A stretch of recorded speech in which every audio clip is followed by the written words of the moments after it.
Voilà, donc petite coupure de téléphone, normal pendant les tests, hein, on n'en fait qu'une. Hein. Comme ça, au moins, c'est plus naturel, on n'essaie pas de tricher.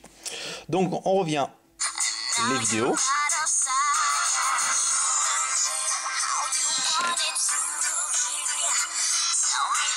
Voilà, donc là, l'accéléromètre ne se met pas en route.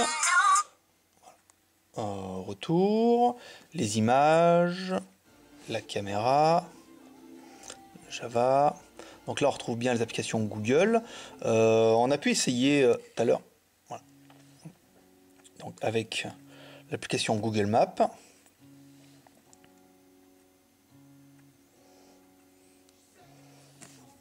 Donc elle charge, hein. Elle charge complètement, bien en Wi-Fi. Alors par contre là, Google Maps est en Java, c'est pas du Google directement. Mais bon, on arrive au même résultat.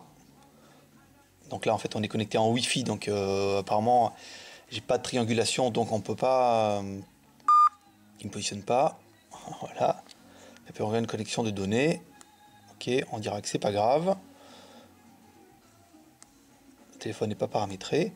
Donc là après ça pourra rechercher une carte, itinéraire, vue plan, favori.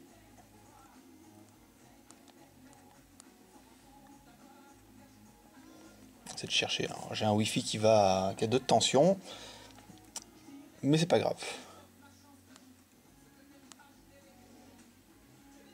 Voilà. Donc là c'est parti. Donc voilà pour l'application Google. On va le faire un petit peu dans l'ordre. On a verrouillé le téléphone. Ça c'est vraiment plutôt sympa. Le Wi-Fi, bah, vous avez pu voir qu'il est connecté, hein, assez facile. Vous recherchez des réseaux. Voilà, il retrouve bien. Donc les Magouilles, c'est mon réseau. Free Wi-Fi, Freephony, et je dois avoir quelqu'un chez moi qui a une Livebox. Les réseaux, bah, c'est à fond, hein, évidemment. Elle est juste à droite, donc c'est plutôt pas mal. Recherche facile, connexion sans problème. Voilà, retour la télé, caméra. Évidemment, si je m'en vais, vous le verrez pas. Voilà, donc on a quelque chose de plutôt correct, assez fluide.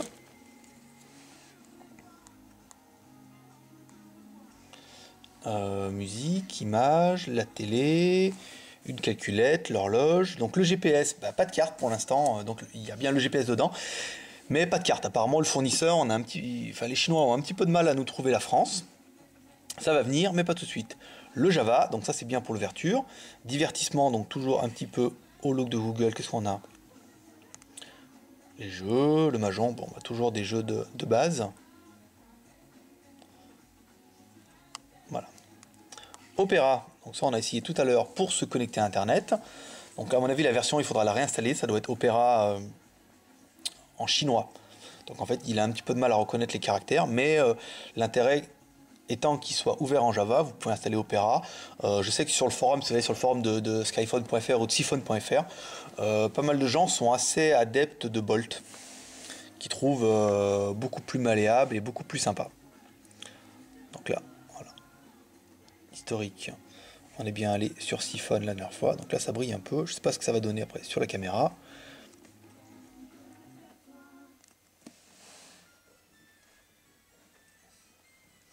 Donc là il se connecte. Évidemment le Wi-Fi c'est pas top. En plus on court derrière la montre, donc on va arrêter. Voilà. Alors terminé. Qu'est-ce qu'on pourrait regarder d'autre un petit peu les emails. Alors l'email, vous pouvez configurer votre messagerie en pop ou bien via Gmail. J'ai lu apparemment sur le notice fabricant, il est possible de le faire.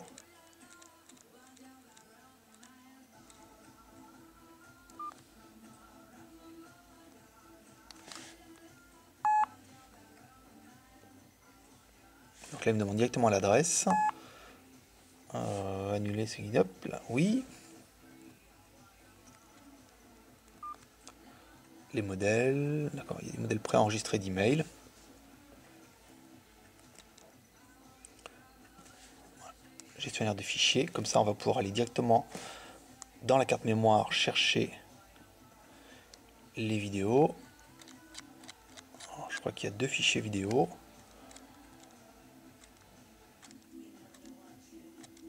Voilà. Donc c'est assez facile, hein. On se rend compte que même sans manuel, c'est assez... Donc là encore une fois, on n'a pas... je suis pas dans les réglages. L'accéléromètre n'est pas activé.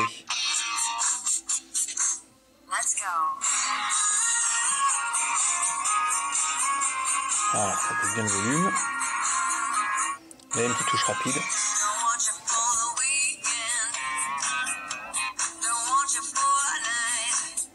Donc là encore une fois la qualité est relativement fluide. Bien, on n'a pas trop de pixelisation. C'est bien, c'est propre. Pour moi, ça suffit. Voilà, donc retour au téléphone. Voilà, donc on retourne sur le menu. Donc plutôt sympa, une présentation aussi assez fluide. Donc on a bien Talk, qui est la messagerie de Google. Les appels, on a essayé, donc c'est bien un double SIM, SIM 1 ou SIM 2. Donc nous on a mis notre carte SIM, un petit appel sur le répondeur, ça fonctionne aussi sans problème. Messagerie, la radio, la musique, bon on a fait un petit peu le tour de l'ensemble. La télé, ça ne marche pas. Ça c'est Google, chose à faire. Donc voilà, donc là c'est bien l'agenda Google. À regarder si la synchronisation se fait bien. Synchroniser maintenant, donc ça doit bien être une synchronisation en ligne avec Google pour peu que vous ayez le forfait qui soit ad hoc. Donc voilà, pour ce petit tour d'horizon de ce téléphone, c'est vrai qu'il manque plus qu'une petite carte GPS pour devenir vraiment parfait. La trackball est bien, ici on a un bouton GPS, bouton télé, les boutons d'accès rapide pour les gens qui ont un petit peu de mal avec le tactile, appeler, raccrocher. Donc là, on a un appareil qui est bien complet, bien sympa, un appareil qui va être positionné en dessous des 200 €, même bien en dessous des 200 €. Donc vraiment sympathique. Voilà. Bon après c'est à vous de faire votre opinion. Moi je vous laisse, je vous dis certainement dans la semaine pour un autre test, un petit test, et à la semaine prochaine sur siphon.fr pour un nouveau téléphone. Voilà, à bientôt.